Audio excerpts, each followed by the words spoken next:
ಕೊರಗ ಸಮುದಾಯದ ಯುವ ಜನತೆಗೆ ಸರ್ಕಾರಿ ಉದ್ಯೋಗದಲ್ಲಿ ನೇರ ನೇಮಕಾತಿ ಹಾಗೂ ಕೃಷಿ ಭೂಮಿ ಹಕ್ಕುಪತ್ರ ಮಂಜೂರಾತಿಗೆ ಆಗ್ರಹಿಸಿ ಕೊರಗ ಅಭಿವೃದ್ಧಿ ಸಂಘಗಳ ಒಕ್ಕೂಟ ಕರ್ನಾಟಕ ಕೇರಳದ ವತಿಯಿಂದ ಉಡುಪಿ ಜಿಲ್ಲಾಧಿಕಾರಿ ಕಚೇರಿ ಎದುರು ನಡೆಸುತ್ತಿರುವ ಅಹೋರಾತ್ರಿ ಧರಣಿ ಸತ್ಯಾಗ್ರಹ ಇದೀಗ 2ನೇ ದಿನಕ್ಕೆ ಕಾಲಿಟ್ಟಿದೆ.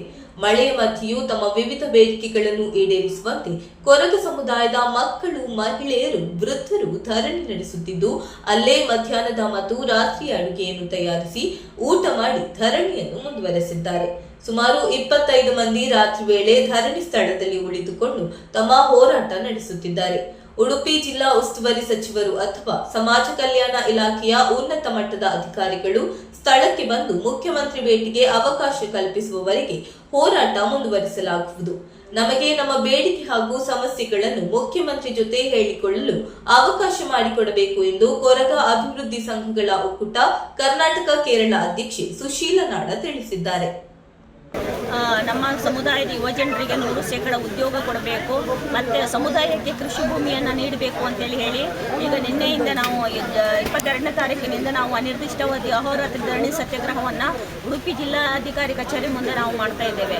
ಇದು ಕೇವಲ ನಮ್ಮ ಉಡುಪಿ ಜಿಲ್ಲೆಯವರಿಗೆ ಅಂತೇಳಿ ಅಲ್ಲ, ನಮ್ಮ ಇಡೀ ಸಮುದಾಯಕ್ಕೆ ಇರುವಂಥ ಸಮಸ್ಯೆಗಳ ಬಗ್ಗೆ ನಾವು ಈ ಹೋರಾಟವನ್ನು ಮಾಡ್ತಾ ಇದ್ದೇವೆ. ಇವತ್ತು ಈಗ 2ನೇ ದಿನವನ್ನು ಈ ಹೋರಾಟ ಮುಂದುವರೆದಿದೆ. ಮತ್ತು ನಮ್ಮ ಬೇಡಿಕೆ ಈಡೇರೋ ತನಕ ನಾವು ಈ ಹೋರಾಟವನ್ನು ಮುಂದುವರಿಸ್ತಿದ್ದೇವೆ. ಯಾಕಂತ ಹೇಳಿದರೆ ಇವತ್ತು ವಿದ್ಯಾವಂತ ನಮ್ಮ ಏನು ಸಮುದಾಯ ಇದ್ದಾರೆ, ಬಹಳ ಕಷ್ಟದಲ್ಲಿ ಅವರು ವಿದ್ಯಾರ್ಹತೆಯನ್ನು ಪಡ್ತಿದ್ದಾರೆ. ಆದರೆ ಅವರಿಗೆ ಯಾವುದೇ ರೀತಿಯ ವಿದ್ಯಾರ್ಹತೆಗೆ ತಕ್ಕಂಥ ಉದ್ಯೋಗವನ್ನು ಸರ್ಕಾರ ನೀಡ್ತೇನೆ ಇವತ್ತು ನಮ್ಮ ಯುವ ಸಮುದಾಯ ಒಂದು ರೀತಿಯಲ್ಲಿ ಮಾನಸಿಕ ಒತ್ತಡವನ್ನು ಅನುಭವಿಸಿ ಮತ್ತು ಈ ಸ್ವಚ್ಛತೆ ಕೆಲಸಗಳಿಗೆಲ್ಲ ಹೋಗಿ ಅವರು ಬೇರೆ ಬೇರೆ ಕಾಯಿಲೆಗಳಿಗೆ ತುತ್ತಾಗಿ ಇವತ್ತು ನಮ್ಮ ಜನಸಂಖ್ಯೆ ಇವತ್ತು ತೀವ್ರವಾಗಿ ಇಳಿಮುಖವಾಗ್ತಾ ಇರುವಂಥ ಒಂದು ಏನು ದುರಂತ ಸಂಗತಿಯಾಗಿ ನಮ್ಮನ್ನು ಕಾಡ್ತಾ ಇದೆ.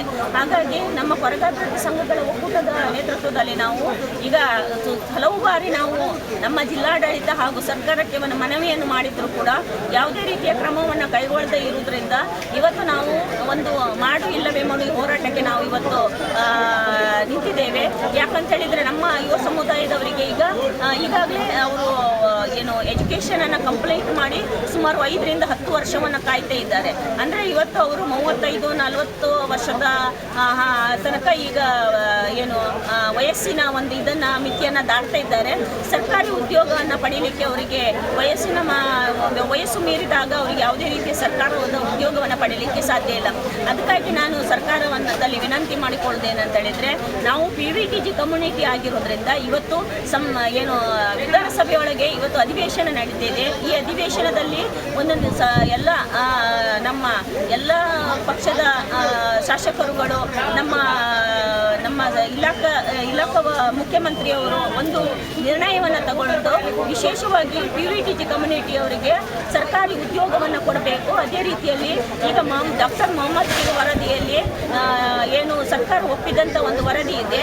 ಆ ವರದಿಯಲ್ಲಿ ಕನಿಷ್ಠ 2.5 ಎಕರೆ ಕೃಷಿ ಭೂಮಿಯನ್ನು ಸಮುದಾಯಕ್ಕೆ ನೀಡಬೇಕು ಅಂತೇಳಿ ಏನಿದೆ ಅದನ್ನು ನೀಡಬೇಕು ಅಂತೇಳಿ ನಾವು ಈ ಸಂದರ್ಭದಲ್ಲಿ ಒತ್ತಾಯವನ್ನು ಮಾಡ್ತಾ ಇದ್ದೇವೆ.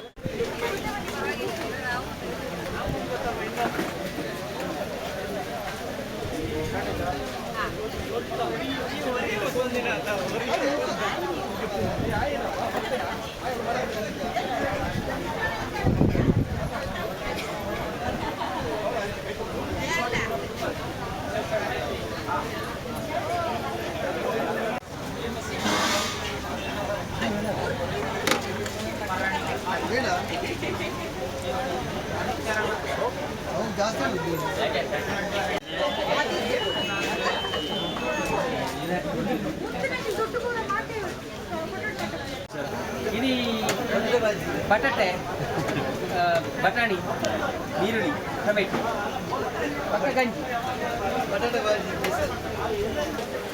ಸೀತಾ ಅಲ್ಲ ಕಡೆ ಆಗಲ್ಲ ಹಾಗೆ ಈ ಜನ ಬಿಟ್ಟಿದ್ದ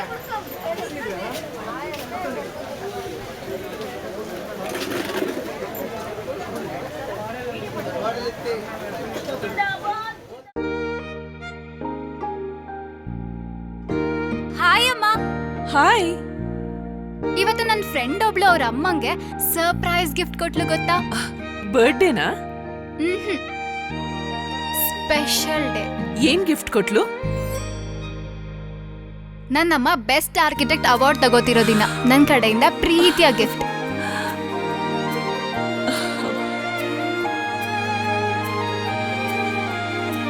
ಉಳಿಯಾ ಜುವೆಲ್ಸ್, ಸೌಂದರ್ಯಕ್ಕೆ ಸಾಂಪ್ರದಾಯಿಕ ಕೊಡುಗೆ. ನಿಖರ ಸುದ್ದಿ, ಸದಭಿರುಚಿಯ ಕಾರ್ಯಕ್ರಮ. ನೀವು ನೋಡ್ತಾ ಇದ್ದೀರಾ ಕಹಳೆ ನ್ಯೂಸ್, ಸಮಾಜದ ಜಾಗೃತಿಗಾಗಿ ವಸ್ತುನಿಷ್ಠ ವರದಿ.